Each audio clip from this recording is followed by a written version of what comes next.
What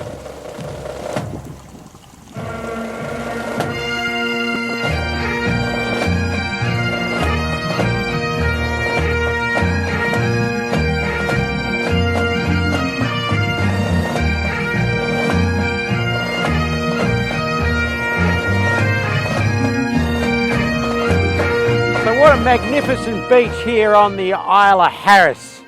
And it's wonderful, beautiful blue skies, nice and warm, unless you're fooled by one thing, it's 8 degrees Celsius. So cold. And that's what you should look like.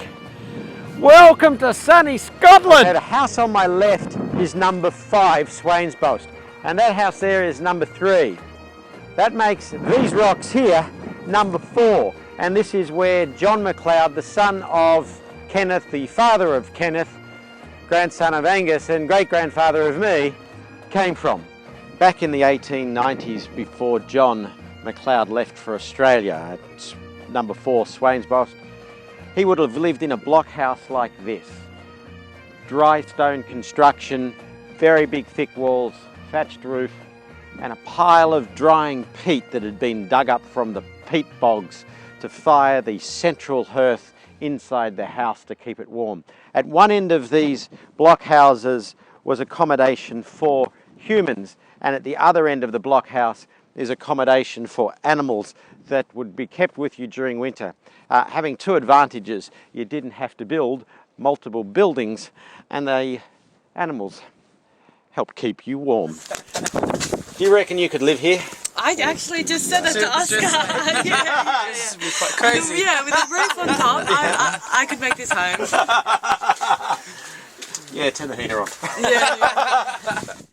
This is known as the Butt of Lewis Lighthouse at the very northern tip of the Isle of Lewis, and is the northernmost lighthouse on this island, and the windiest place, according to the Guinness Book of Records, in the United Kingdom.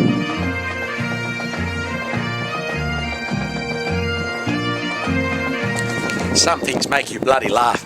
This is the Star Inn in Stornoway, and it's so McLeod because they decided to stop drinking and just had coffee, and then gave up after 27 years and returned to being a licensed premises. Can you imagine anyone in our family going, I'm stopping the booze, let's just have coffee? No, I'm drinking again. Okay, Stornoway Historic Society.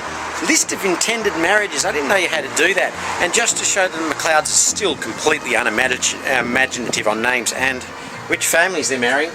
Apparently Kenneth Angus McLeod is going to marry Kirsty McLeod on the 8th of July.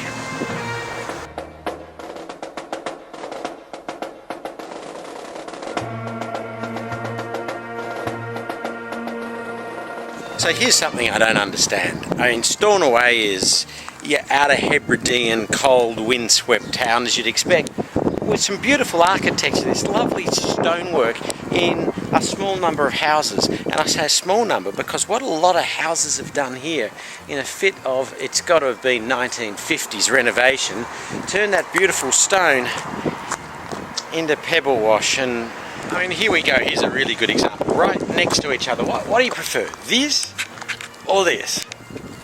This or this? Here I am taking a film of Oscar.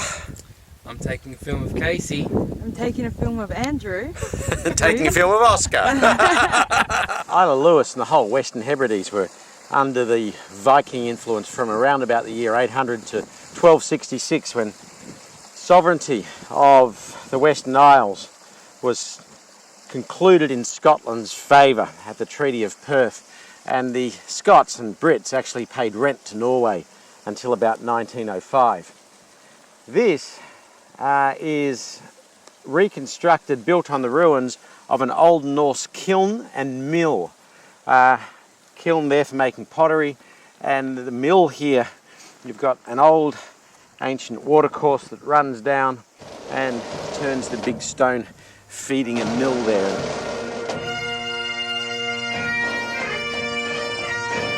I like peated whiskey. I love the Talisker.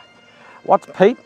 Peat is degenerated vegetable matter, trees and things like this that have ended up creating a plain right throughout the Isle of Lewis. And it's not dirt, it's like a light broken wood almost.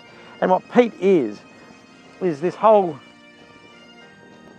peat bog, peat moorlands that then get sliced and dug up into little bits like this that are laid out and dried, and traditionally was used for the fires in those block huts, but is still used to fire up for the distilling of peated whiskey. So when you get a lovely Talisker from the Isle of Skye and it's rich and peaty, it's because they dug up a lot of this stuff to make it. Peat bog. This is Carloway Broch. A broch is a dry stone construction tower used to house the chieftains or important people in a village, and used also as a defensive position. This one was built around about 440 AD, about 2,000 years ago, about the time of the British occupation of Britain. So this was probably built as a defensive tower against the Romans. These are the World Heritage protected Callanish stones dating back to 2,900 BC. What, Oscar? They're the wrong stones. What do you mean they're the wrong stones? It's the Callanish stones. Pub, mate. Oh, mate, it's not the stones. Not at all. Oh, world famous Callanish stones built 2,900 years BC. There's not much. There's only. Andrew. Oscar, what? It's not the stone. What do you mean it's not the stones? It's stones. This is the original monolith stone used in 2001: A Space Odyssey. That really. Andrew, these are the Callanish stones. Callanish stones. This isn't the film like. No, you're Okay. way off. These are the Callanish stones, World Heritage protected, dating back to 2,900 years BC. A little bit like Stonehenge, and the archaeologists aren't sure what it was used for. We think it's partly tracking the sun or partly tracking the stars. No one's really sure. But this first stones were put down about 2,900 BC, nearly 5,000 years ago, and this central burial pillar was put in about 2,500 years ago.